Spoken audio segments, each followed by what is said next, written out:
And now, a moment of education from SURGUCATION.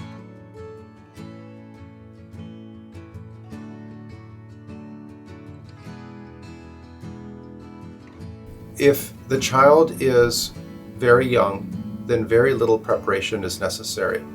Generally, children are called approximately 2 days before surgery to inform the parents what time to stop eating and drinking. For the older child, it's important for the parents to discuss with them that they are about to have surgery, what the surgery entails, and what the outcomes will be.